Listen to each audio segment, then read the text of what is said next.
Hello, it's Conan Horrors here, back with Kerbal Space Program in Planet Quest, and here we are again with Jebidiah in his Vector Mark 1. So the plan was last time that maybe we can just land in a different biome on Minimus and get even more science. The best way to do this is probably to go into a polar orbit. So I think that's what we're going to do. We still have plenty of fuel, and Jebidiah has just been sitting here all week long.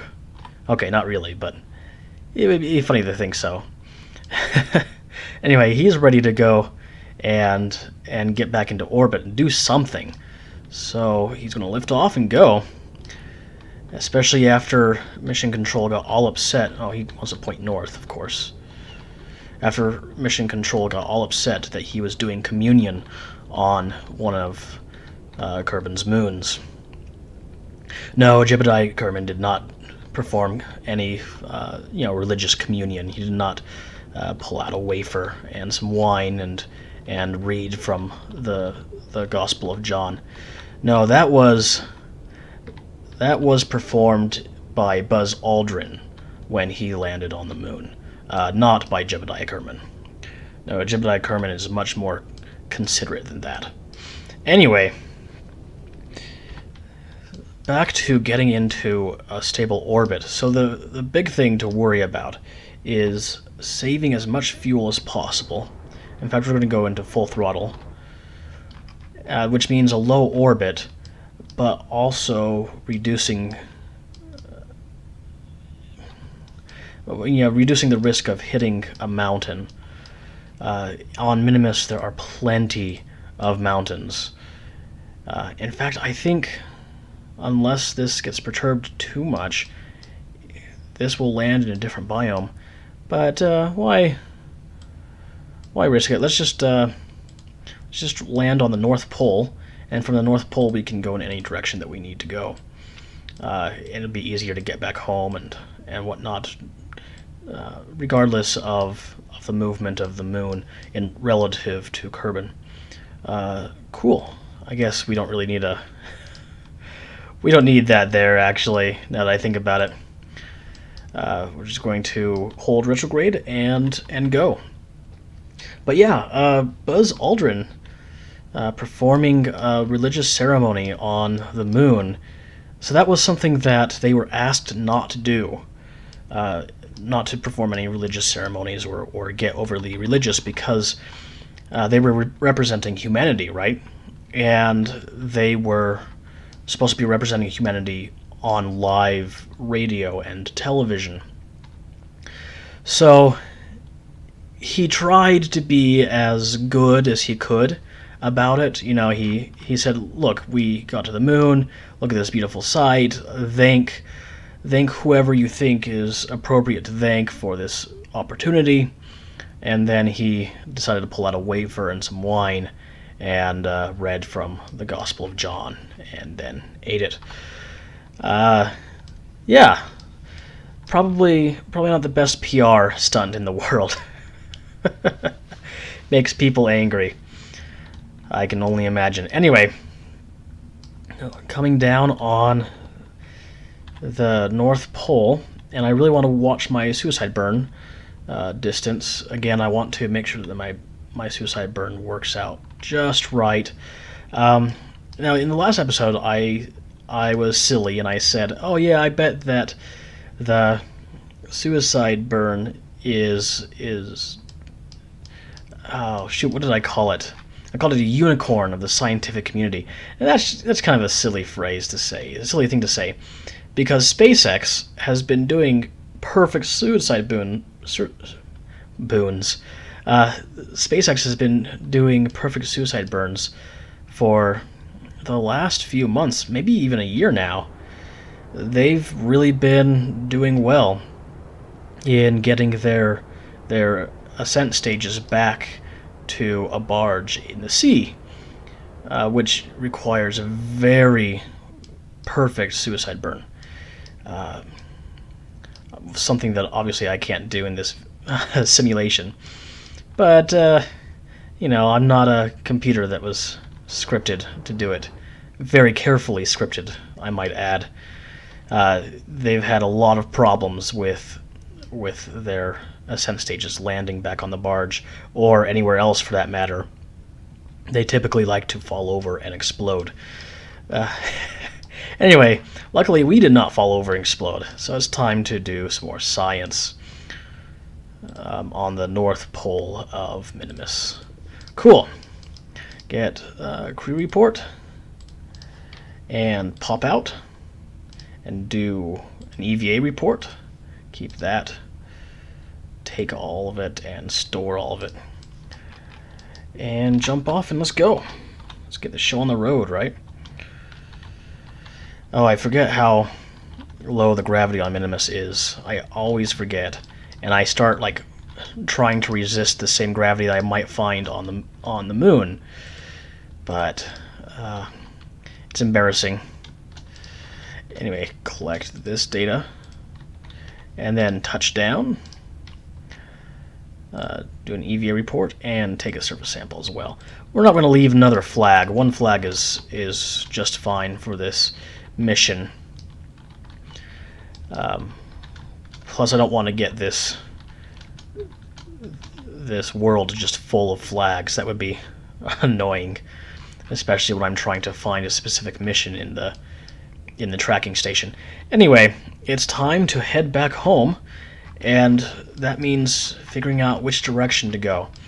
Now, Minimus processes in this direction, which means we want to go off in this direction to counteract the velocity and let gravity just, you know, pull us back into Kerbin. So what does that relate to exactly? We are toward Kerbin right now, so we don't want to be heading south. We want to be heading, it looks like east, so toward the 90-degree vector. Okay, so that's what we'll try for, and we still have plenty of fuel. I mean, we could go to another biome even still and do more science, but I'm not going to. This mission needs to come to an end. It needs to get back to mission control and be hailed as a hero. So let's double check this, make sure that we're going in the right direction. It looks like we are. Yep, that looks right. Cool. So now the goal is to... Yeah, we're basically facing... We're going to start facing south pretty soon here, relative to well, the North Pole, essentially. Anything is south of the North Pole. Anyway, is that going to reach? No. Hold on. More. Let's see if we can get all the way down on this single stage before dumping the fuel tanks and all the science modules and whatnot. And in fact, this is a bit wasteful. It would have been better to just leave them on the surface of Minimus. I don't know why I decided to go off with them. At any rate, we look like we'll have enough delta V. Still have 500 meters per second of delta V. Come on. It's not quite going down as fast as I would like it to. We're really having trouble here. Maybe if I try to go for more of a northward vector. Nope, that's not going to work. Go straight away from the surface.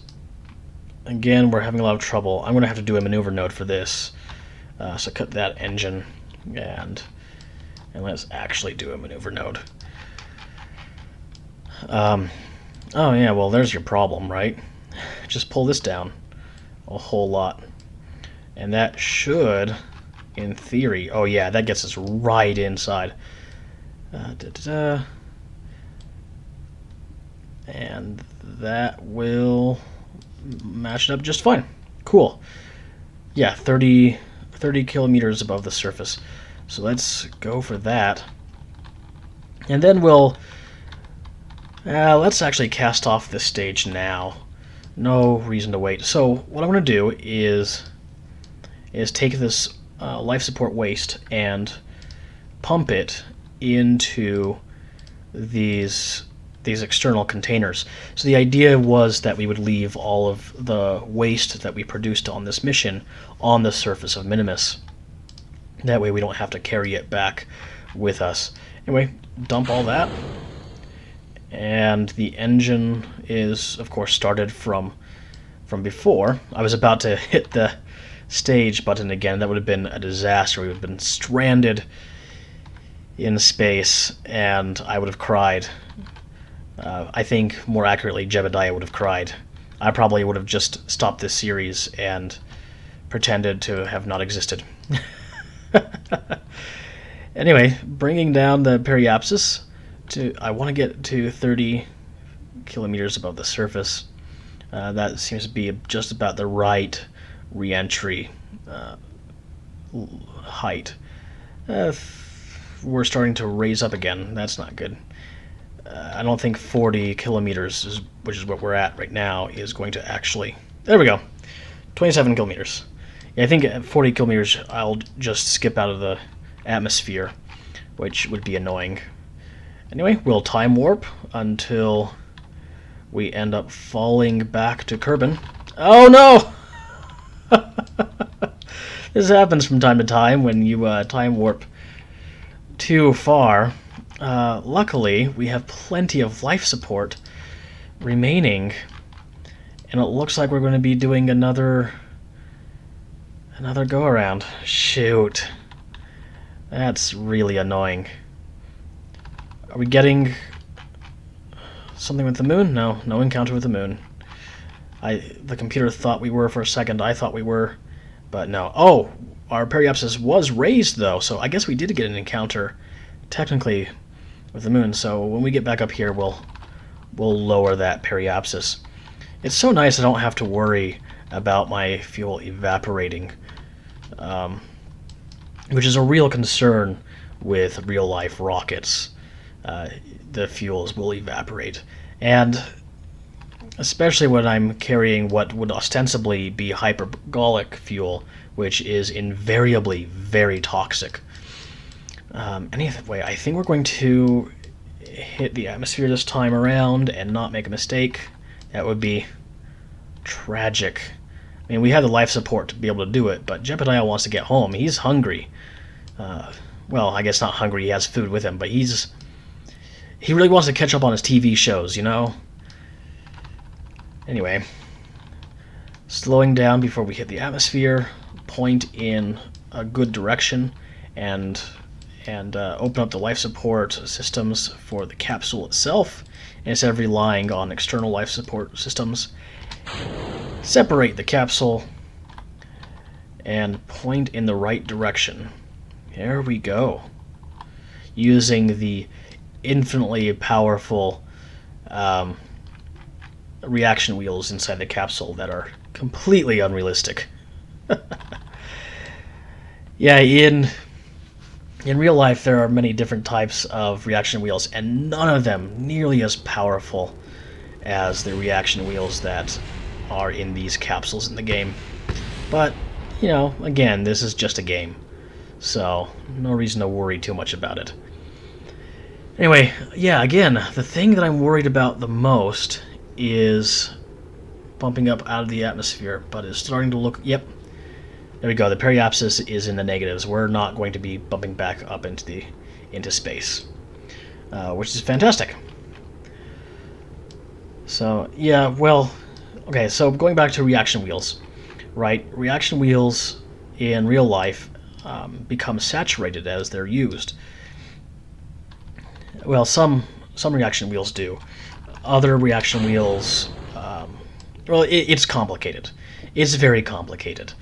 I'll give you one example. There's reaction wheels that are able to rotate in 3 directions, and that helps to by processing the rotation of what is basically a gyroscope. It turns the object that is housed in. The problem is that you can get what is called gimbal lock, where two or more of these vectors or these directions line up, and once you get to that point, you can't unline them up. You can't break them apart from each other, and so it becomes gimbal locked. The only way to fix that is then to use an external force, and they usually use like some sort of monopropellant to do that. But although I took monopropellant to space, I didn't have any tools necessary to use it. And again, video game rules, I don't need to worry about any of these problems. I don't need to worry about gimbal lock or anything like that. Especially since the video game engine uses a rotation system called quaternions that don't worry about gimbal lock. We're going to cut this drogue chute so that we fall a little bit faster, but not too fast. We want Jebidiah to be startled, of course, but we don't want him necessarily to lose all of his teeth or his life, or more importantly, all the science that he collected. Because we're like that. We don't really care about his safety. We just care about the science. I mean, look at those beautiful shadows of the trees. Yes, those are the shadows of perfectly designed trees, right? Wow. They might want to come back on those models and fix things up a little bit. Anyway, recover Jebidiah, Jebidiah Kerbidiah. All right, Jebidiah really did his duty. He gathered 1,100 science in that mission, which is fantastic. He leveled up as well, so now he is able to, he's able to hit his radial and normal attitude, which is awesome.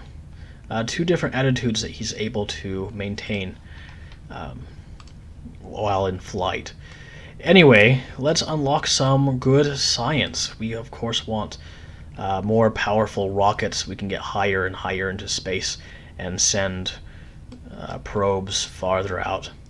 We also want better solar panels and better batteries, but that's going to take a bit of science. Well, we have plenty. I like to unlock, one whole group of stages at a time. I don't know if I'm going to keep with that tradition or if I'm going to just go with it. So the barometer is going to produce more science when used, so we'll grab that. It's nice to have better landing and safety, but I'm not completely convinced I need that right now. We'll see how much science I have after unlocking other things. Airplane parts, not really that important. Advanced construction, not really that important to me right now. So yeah, bigger rockets, that's what I want. Better propulsion, better, finer control. And let's see, miniaturization will allow me to start using docking ports, and that can be really useful, especially if I want to start modularizing some designs with probes that do communications. That could be quite useful. So yeah, still have 700 science remaining. I can finish up this group, and then come in here and grab the better solar panels and better batteries, and then I can get the reflectron, which would be able to send a signal all the way out to Duna, which is this game's version essentially of Mars. So I'm going to do that. I'm going to get the reflectron, then I don't know if I'm going to record it or if I'm just going to do it on my own, but I want to set up a bunch of communication satellites, get a real communication array going on. I might just record one launch and then repeat it off camera, not bore everybody with it, but I want to put as many satellites as I can up here, I guess it would be down here closer to Kerbin, get a real communications array going on, and then get some sort of liaison satellite way out here beyond Minimus, and probably in like a polar orbit or something, so it's got better visibility. And then I can start thinking about sending missions out to Duna and out to Eve, which would be really quite nice. And then I can start, really exploring the solar system and getting a Kerbal onto the surface of every astral body. Anyway, I think we're going to leave it here because I have a lot to do. I've got homework and other things that I really need to be working on. So, until next time, I'm Conan Horace. Have fun.